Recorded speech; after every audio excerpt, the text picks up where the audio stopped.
Welcome, everyone. As you know, this morning we will be contemplating music. And music is a really powerful part of the lives of many of us, and perhaps more powerful than we usually realize. And what I will try to do is bring up some aspects of the way that music affects us that I hope you will find meaningful. I have asked Arunji to help us open our contemplation of music by playing for us a performance of a mantra, the mantra Loka Samasta Sukhino Bhavantu. The words of this mantra are usually translated as may everyone in the whole world be happy, or as may all beings everywhere be free and happy.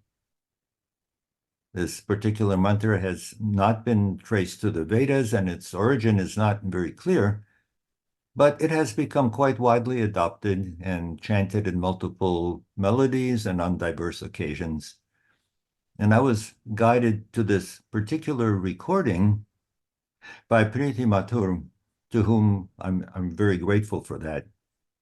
So let us listen. Loka samasta sukhino bhavantu.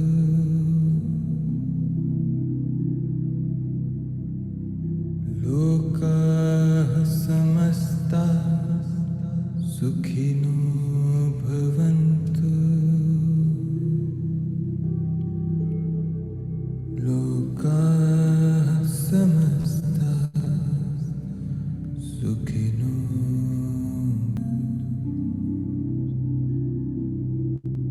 Loka samasta sukhino bhavantu.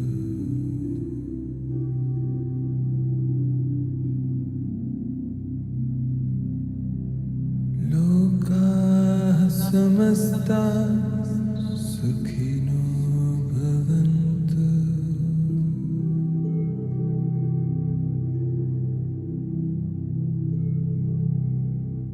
Loka samasta sukhino bhavantu.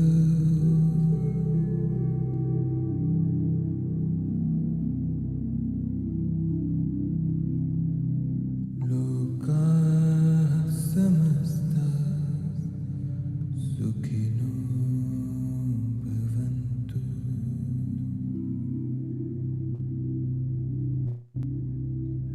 Loka samasta sukhino bhavantu.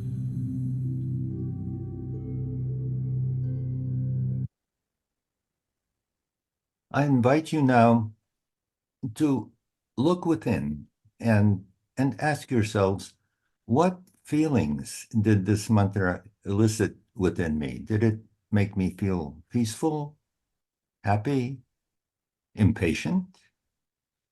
Did my mind stay centered on the chanting, or did the impact, or did it wander? Was the meaning of the text of primary importance? Did the impact come from the music?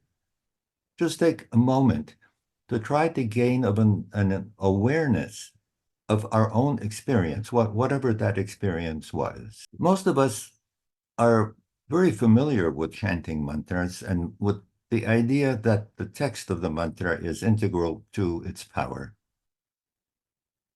So for this reason, when we experience the chanting of a mantra, it's very difficult to separate the role of the text from the role of the music.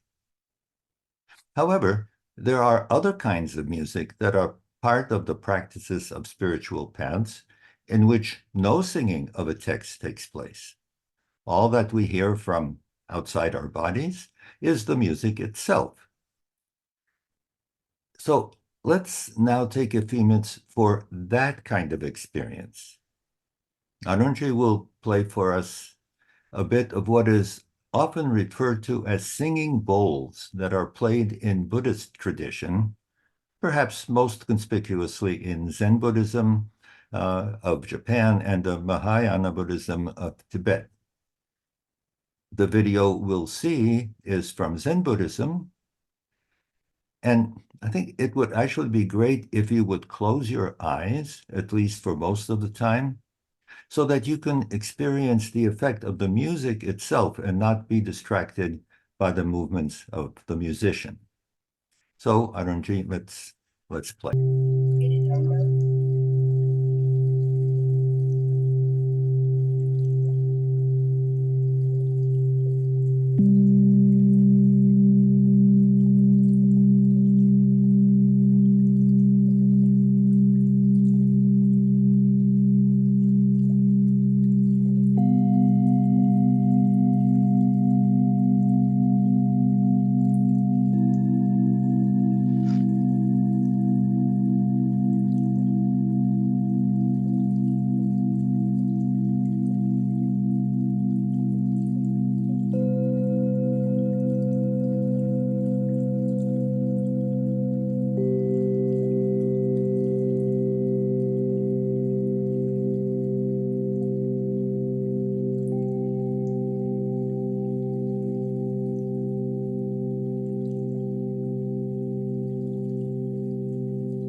So I invite you once again to look within and try to put words to the experiences you had while listening to the singing bowls. And I hope that when we come to our discussion, at least some of you will be willing to share the experiences that you had with these two rather different forms of music associated with spiritual paths. For now, please just remember what happened, what it was like. There are many reasons for asking you to examine what your reactions were, but here's the main one. It has been said over and over again and confirmed by multiple studies that music elicits feelings that are a part of our conscious experience. This is why music is found in every culture, why there are so many different kinds of music, why different music is played on different kinds of occasions. It gets through the thinking mind and into the heart, and we treasure that. One of the most striking examples of music getting through to the heart takes place repeatedly in care facilities. Many of these facilities house people who have some degree of dementia, and people in this state tend to be very withdrawn. They don't talk to anybody. They tend to sit by themselves. They look very sad and lonely. And expressions of caring by the staff are certainly supportive, but they usually do not bring about a great change in the state of the people they're caring for. From time to time, facilities like this are visited by singing groups. And an especially rich time in the Western world is during the Christmas season, because it has long been a custom for groups of people to go from place to place and sing Christmas carols. When they get to one of these care centers, it is as if the inner light suddenly went on. Within minutes, people start to pay attention, to come to where the singing is going on, to smile, and even to join in the singing. It's just transformative. Unfortunately, this suddenly appearing good inner state doesn't last for long after the singers depart, but the singers and the singing brought it on. I have friends who have for many years been part of a group that goes to sing in care facilities on a pretty regular schedule all year round. And they do it partly because they love to sing, but mainly because they see again and again how much joy is generated by their singing. The heart truly loves music. Sounds in general, but very much including music, start having their effect on us even before we're born. Here, for example, is the title of a study published in the journal Science way back in 1980. The title was Of Human Bonding. Newborns Prefer Their Mother's Voices. This pioneering study used a very ingenious experimental approach. 2 and 3-day-old infants could activate a recording either of their own mother's voice or of the voice of another mother by adjusting the time pattern of their sucking on an artificial nipple. Right? They chose their own mothers with remarkable reliability. They could tell the difference between the two voices, and they had a clear preference. Right? So this pioneering study, quoted many times, very strongly suggests that babies are impacted by what they hear well before they're born. This study focused on the distinctive characteristics of the mother's voice, but there is similar evidence for the language they hear before they are born. And again, babies prefer the language they heard while they were in utero. Specific songs heard in utero likewise lodge in the baby's memory. The pioneering evidence came from measuring the responses of newborns to the theme song of a television program that their mothers watched repeatedly during pregnancy. And the babies were quieted much more effectively when they heard that theme song than if they were played other songs. And in the case of newborns whose mothers had not watched this particular program, all songs were equally effective in calming them down. So again, they could tell the difference between songs, and the songs that they had experienced had much more of an impact on them. The most thorough studies of babies' memories of songs that they heard in utero are based on the electrical responses of their brains to the playing of songs. In the pioneering study, the test song was Twinkle, Twinkle, Little Star. At birth and again at the age of 4 months, the babies were played either the version of the song they had heard repeatedly while in utero or a slightly modified version. And their brains responded more strongly to the correct version of the melody. In other infants who had not been exposed to the song in utero, the two versions were equally effective. And so again, a clear sign that we hear music while we are still in our mother's bodies, that we remember the music we heard, and that we prefer what we heard to music that we did not hear. So there have been multiple efforts to identify the regions of the brain that are involved in the analysis of sounds, including music, and the ones that generate the powerful emotional responses that we have to a variety of sounds, among which music is very prominent. Of course, the regions include the auditory cortex, in which the initial auditory an analysis of the initial auditory input takes place, just like in primary visual cortex. They include areas which have been known for a long time to be involved in emotions generally, no matter how those emotions are aroused. And among these is a rather small, but nevertheless functionally very prominent region known as the amygdala. And there are quite a few other regions, actually 10 or more. And what is known at this time is the following. These regions respond to sounds that elicit emotional reactions. To a certain extent, sounds that generate positive emotions and sounds that generate negative emotions activate different regions within this complex system. And music affects, if anything, more regions than any other form of auditory stimulation. So, and you can think of this kind of compilation as sort of a catalog of regions that are activated by sounds, emphatically including music.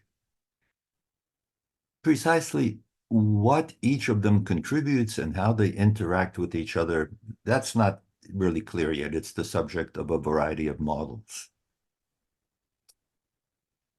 So the world of sound plays a huge role in our lives and engages multiple parts of our brains.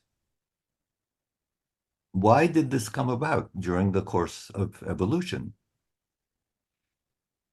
It's easy to see that detecting sounds in the natural world would help us live safe lives. For example, well, we would be alerted to threats in places where we can't see them. We could communicate with others of our own kind, especially if we were a social animal, and this would have huge benefits. When it comes to language, we could exchange our observations, our thoughts, our experiences in far greater detail than without language. And this too would help us survive in a complex world. But what about music? The form of auditory stimulation that elicits responses in so many regions. Of what survival value might music be? And if it brings no benefit, how did it ever come into existence? It's a challenging question. Well, a wonderful study dealing with this question was published in 2012. It deals with a group of animals about whom we routinely say that they sing, songbirds. The title of the study is Birdsong, Is It Music to Their Ears? Their ears, not our ears. Do songbirds respond internally to the calls of their conspecifics in the way that we respond to human songs? The birds they studied were white-throated sparrows. This is a species that breeds up in Canada, migrates down to our eastern and southern states for the wintertime, and the migration route includes southern Minnesota. And here's how a male white-throated sparrow sings during the courtship season. Now,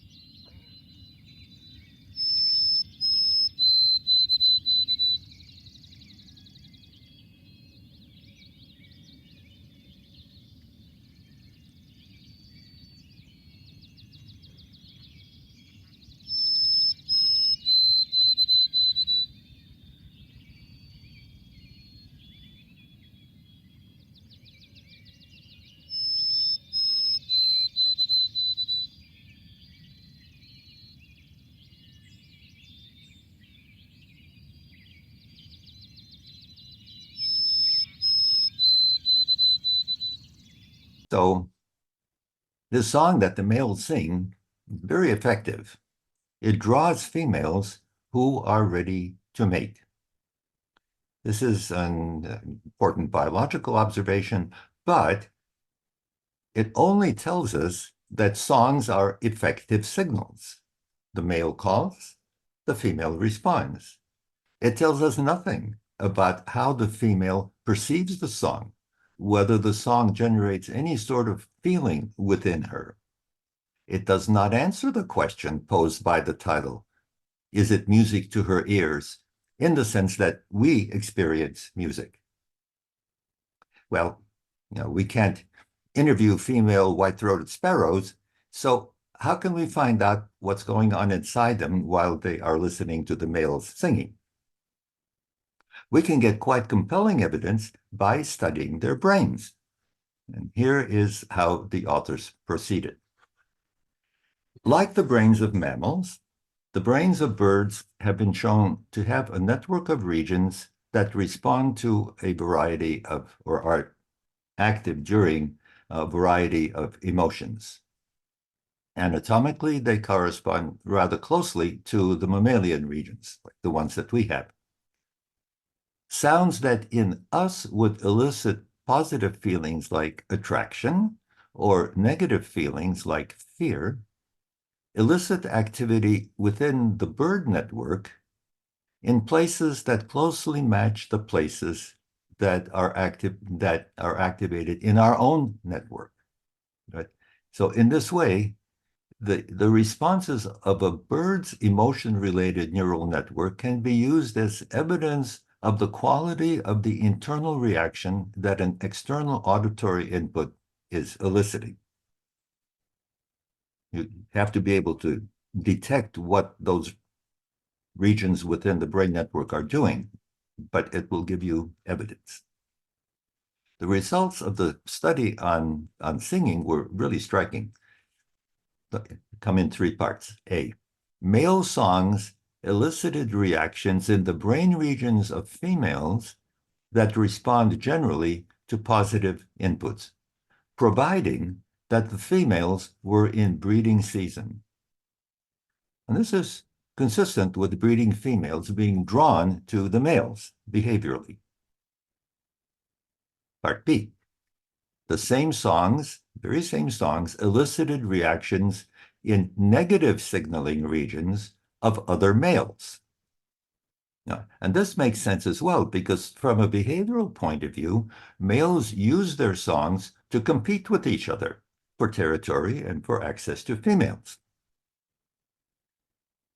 And then part C, the same songs also elicited reactions in negative regions, negative signaling regions of females who were not in a breeding state. Casually, you might say that they just didn't want to be bothered by yet another male. But if those same females were injected with hormones that brought them into a reproductive state, the same songs now again elicited positive reactions within the network. So this is strong evidence the impact of a specific song is dependent on the reproductive state of the listening female. And there are rather parallel situations with humans where the state that we're in has a marked impact on how we respond to a particular piece of music. And one final point about this study. Remember the songs of the white-throated sparrows, how they consisted of a defined sequence of very pure tones at different pitches? The author showed that for these birds, a song is not just the playing of those sort of pure tones. If the same pure tones were arranged in a random sequence, rather than in the sequence they have in a song, they elicited no response whatsoever. The sequence had to mimic the melody sung by the males in order to be effective. It's very much like newborn babies preferring correct songs to modified songs. So here we have a study that points to songs as we understand them having a significant impact on the internal lives of songbirds. And we have not been using the term bird song inappropriately for all these years. So as we approach the end of this presentation, let's go over the points we have considered about the power of music. Music deeply affects our inner state, including our emotions. The exact way we are impacted depends on the kind of music we are hearing. And it also depends on the state that we are already in, including our hormonal state. Music, like several other aspects of the auditory world, starts to have an impact on us even before we're born. The impact of music can be reliably recognized in the activity of the brain. There's strong evidence that all of these statements I just made also apply to animals other than us human beings. And this is very likely because we are evolutionarily related. Evolution binds all living beings together. What brings all of us together in these discourses that Dr. Sane has organized for so many years is a spiritual search. And it feels appropriate to bring our exploration of the power of music to a close by returning to music that has arisen in a spiritual context and has a spiritual power. And to do this, I'm taking the liberty of sharing with you a personal experience. Our family spent the academic year 1975-76 in Cambridge, England. I worked in a couple of neuroscience labs there, enjoying a sabbatical leave from the University of Washington. Our daughters were 10 and almost 8 years old, and they went to a neighborhood school. My wife, Yvonne, became deeply immersed in a couple of different activities, and all of us entered Cambridge life to the fullest. One of the greatest musical experiences of any kind that we ever had as a family was the Christmas service at King's College Chapel, which is a magnificent edifice that is far more like a cathedral than like a chapel. The service, in the form that it still exists today, has been conducted since 1918, it's over a century old, and was first broadcast on radio in 1928. Today, it's also live streamed, and the estimated audience approaches, unbelievably to me, 400 million people worldwide. Here's how I described our experience in Cambridge in a lengthy letter that I wrote to the members of my lab at the University of Washington. This is a very popular service, and to get in, you have to queue for several hours. Yvonne was there at 7:30 in the morning. I took her place at 11, and the service itself starts at 3. Being in the queue was itself a treat. People came with blankets, stools, sleeping bags, and even camp stoves for making mulled wine. There was carol singing all day long. You couldn't say it was spontaneous. It was organized by a group of music students who had been doing it for several years. They sang beautifully in parts, but anyone could join in, and a great many people did. The opening of the service was unlike anything I have ever heard. The choir, a mere 15 or so men and boys, no women at all by tradition, came in and stood in the archway of the partition separating the choir stalls from the nave where everyone else stood.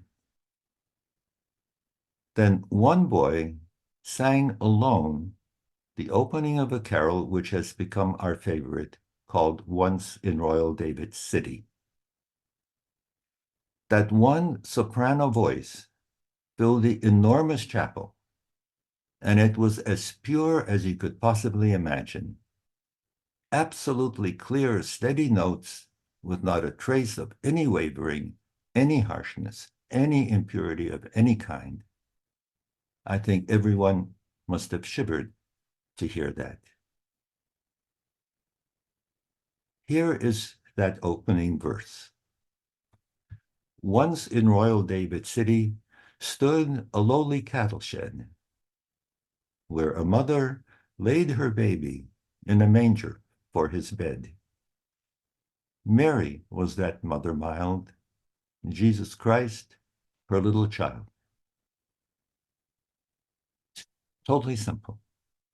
But when a boy soprano sings it solo and a cappella, no instruments, with the greatest purity and simplicity, and the vast cathedral-like space resonates, and you get to hear him only because you waited in line all day long with hundreds of other people, and you sang as you waited, and you and your beloved are standing with your two young daughters between you.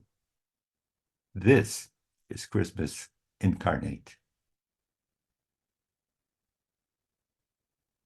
Let's listen now to what we heard. This recording was made many years later in 2016, but both the sound and the spirit are exactly what we experienced. Once in old David City stood a lowly cattle shed, where a mother laid her baby in a manger for his bed. Mary was that mother mild, Jesus Christ, the little child. He came down to earth from heaven, who is Lord and Lord of all, and his shelter was a stable, and his cradle was a stone. With the poor and meek and glory, with crown earth a Savior holy. And through all his wondrous childhood he would roam and obey. Love and wash the lonely maiden, in whose gentle arms he lay. Christian children all must be, my obedience good as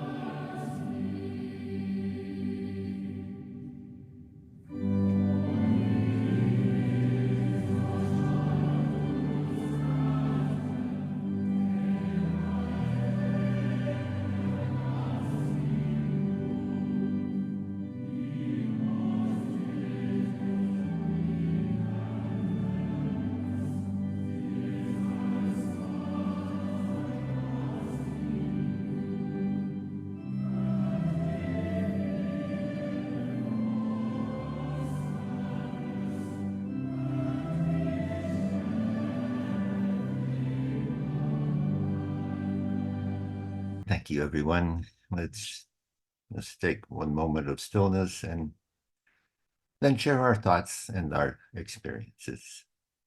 So, what are your thoughts? What are your experiences? John, it was excellent. Many of the situations that you described, my mind was absolutely quiet. There were no other thoughts. And sometimes the feelings were one of joy and one of happiness. One thing that I found in music, it is also a great community builder. You go to a music concert and you come to meet many of your old friends that you haven't seen for years. You can make social contacts, uh, exchange pleasantries, get to know the family, etc., etc. And if you look at downtown St. Paul, where they have the jazz festival, where the music festival on the streets, the Grand Avenue and so on, brings all the neighborhood people together, Mhm. young and old, men and women, rich and poor. They all sing there, enjoying the music. So it is a great, I think, a community builder. In Yes. addition to soothing your own mind that is confused, it's also, as you mentioned, it is also a guard against dementia, like postponed dementia.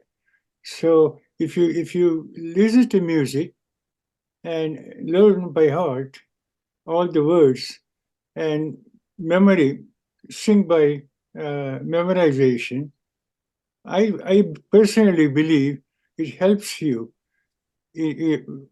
strengthen your memory. So it has number of benefits. And I remember listening to a song. I had a great emotional response to it, both happiness and sadness. Happiness because the song was about Lord Krishna, it was excellent, great. Sadness because my mother used to love it and sing it, and she is no more. So the mixture of emotions. The music has a variety of things that does for you personally. I agree with everything that you said. I think the choir that you showed at the end was just fantastic, magnificent. Thank you for sharing. It was a beautiful, beautiful talk. Thank you. Thank you. And to add to what you said, there is now evidence that when you are in the presence of live musicians rather than a recording, the impact of the music is even greater because there's an interaction between the musicians and the listeners, and the musicians respond in a way that means the most for the audience. Yeah. Yeah. Johnny, enjoyed it very much, your presentation. To continue on what you both of you have been saying is the presence of those living individuals who are emitting waves that we are unable to see. Even the presence of those individuals when they are alive, they're emitting those vibrations that we don't necessarily see, but our body receive. That's why singing the mantras in a specific way is very much more beneficial than the same mantra sung inappropriately. Mhm. The second thing which I want to make is that what you played, that one line of Loka Samasta Sukhino Bhavantu, is one of the several Shanti mantras, which are general Shanti mantras, which are not credited to any particular individual. This is basically a last line, one of the mantras that is sung, which is called Swasti Prajabhyam Paripalayantam Nyayena Margena Mahim Mahesham Go Brahmanebhyo Shubhastu Nityam Loka Samasta Sukhino Bhavantu. So it's one of the fourth line, one of general Shanti mantras that we quite often sing. So many times I used it when I'm speaking at some public setting to remind the politicians and leaders, because basically advice is to all those people who are managing the earthly affairs. They should behave in a righteous way. So that's basically an advice given to the people who are the leaders of the community. That's what the people from what I call educational aspect or spiritual aspect are advising the people. So it's a very important line to remember. Remember is that you're not asking for benefit only alone. Loka samasta sukhino bhavanti. That's why we say in the morning when we do the prayers, sarvepi sukhina santu. We're not asking for happiness for myself only. Sarvepi sukhina santu. Let Ah, all be happy. So that's yeah. exactly a very powerful message you started with, and I really enjoyed it. Thank you very much. Johnny, Yes. as a non-Hindu, for me, it was really interesting to go, but I have chanted before. But this was a chant I did not know at all. So if you had not told me what the words were, that had no meaning. It was beautiful. I felt very peaceful. The Tibetan bowls, I felt each strike of each bowl, but in a different part of my body. Hmm. So it was, and I've experienced that when I've been with someone live doing bowls too. No particular emotions, continue to feel peaceful. When you did the King's College Choir, then that brought up all kinds of emotions because, as you know, I mean, John went to Cambridge. His father actually, as a student, was in the Cambridge choir. He was, and so we would always listen to that recording at Christmas. So there were lots of emotions, but they didn't have to do, I mean, which the music evoked, but not necessarily the words of the music. So it was a great presentation. Thank you so much. Thank you, Jan. Yeah, and your sharing illustrates that the context of the music and the relationship that we have with it that stems oftentimes from the past has a big impact on how we respond to it. And it makes so much sense. Uh, yeah. And I speaking of the King's College Chapel, I forgot to say, but you could see it in the video that boy soprano had no microphone. This went into practice before there were fancy audio systems. And that one, whatever, 10-year-old boy soprano could fill that entire space with his singing. Wow. Yeah. The bowls which you played, actually those are for different chakras. So each one is for a different chakra. So it evokes a different emotion. I think that's what it is. And even there's different music for, like when you're going for a war, you start playing drums so that you get the people ready to get to fight, right? Yeah, yeah, not all music is meant to quiet you down. Yes, yeah. And it works. See, that's the thing. It works whatever emotion is involved, music is powerfully engaged with it. Yeah. Yeah, and there are examples when someone is singing, the glass breaks, it can impact the physically. Sound waves are used to even for uh, kind of noise used in the wars also to, sound bomb to make people, go deaf and then, capture them or something. So it's used for that too. There's one other benefit, John, I forgot to mention. When I'm peeling vegetables, washing them, and cooking, I keep on humming number of hymns. Somehow, the work that I'm doing seems to be very pleasurable. If I remove the music, it becomes a chore. With the humming or with the background, the stereo playing, it becomes a joy. It's no longer a work, it's a joy. So music is an on-off switch. You can either make it miserable or make it very happy. I prefer that to make it very happy. And one final note, I wish I could appreciate operas, which are musical shows. I've never been able to appreciate an opera. I don't know Italian. Everybody oohs and ahs about arias, and I can't understand what the aria means. And so I struggled, and then I gave up. I finally settled on Gilbert and Sullivan operettas, which are much easier for me than Uh-huh. the regular Verdi's Aida and so on and so forth. So, in other words, nothing wrong with the music. It's I am not prepared. That's all. Yes, it's another example of the relationship, isn't it? There's a relationship between us and music, and sometimes it's very strong, and sometimes it's not very strong. Yeah. But it's strong often enough that music plays a big role in most of our lives. Yes. I have a somewhat similar experience. I have found over the past couple of years that when I'm driving the car by myself, I find myself all of a sudden singing a slightly I don't want to say secular, uh, kind of a community-centered version of Om Namah Shivaya, not one that's meant to quiet you for meditation or something like that.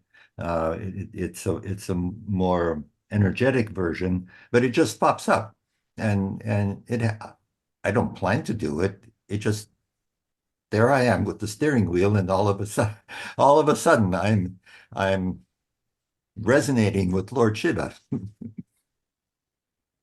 Had you done that before, Johnny? It just happens. No, because sometimes what happens if you've been in the past, we always, when you sat in the car and started driving, we put on certain music which became a second nature for both of us. Mhm. So even though music is not playing, the music starts playing in your mind. Right. So that's Mhm. why I was asking whether you were using it in the past as a regular. No. No, okay. No. Good. That's good. Well, I think it was an excellent talk, Johnny. Oh, thank This is Alok Kumar. yeah. You talked about the impact of music on human beings. You talked about the impact of music on birds. But scientists have studied the impact of music even on plants. Yes. And that's a wonderful, area of study where plants that listen to relaxing music, they grow much better than the plants that they do not. Yeah, of course, as you well know, that has been a very controversial That area. is right. Yeah. But what has become very clear in the last, say 4 or 5 years, is that many plants do have vibration detectors. So there's no challenge about detecting the presence of sounds, including music. One of the quite remarkable outcomes that doesn't have to do with growth, but is a very active response on the part of a plant. This came out within the last year or so from Israel. It was a demonstration that there's some plant that's commonly grown there, I don't remember what it is, that has little hairs on it that respond to the vibrations of bees and bumblebees that are flying around, that are potential pollinators for the plant. Well, the bees and bumblebees are not interested in pollen, they're interested in the nectar. What the plant does when it detects the presence of a bee or bumblebee by the sound that's made by its wings is it immediately adds sugar to the nectar and makes it sweeter and makes it more rewarding for the bumblebee that comes to that particular flower. So it enhances the pollination of the plant. The bees love it because they're after the sugar. So it's kind of a mutual evolution over time. And when you have really clear-cut examples like that, then responses to something that's a little bit more elusive, like human-generated music, they become more plausible, and the literature on that has been growing. Yes. So, And another thing is, one person talked about the impact of music on memory. The Hindu literature, most of it was written in poetic verses. And that's part of the reason people could memorize it and that played a very important role in the preservation of Hindu literature. Yeah, thank you. Because when libraries were burned, they were reproduced because the verses were written, the literature was in poetic form. Mhm. Yeah.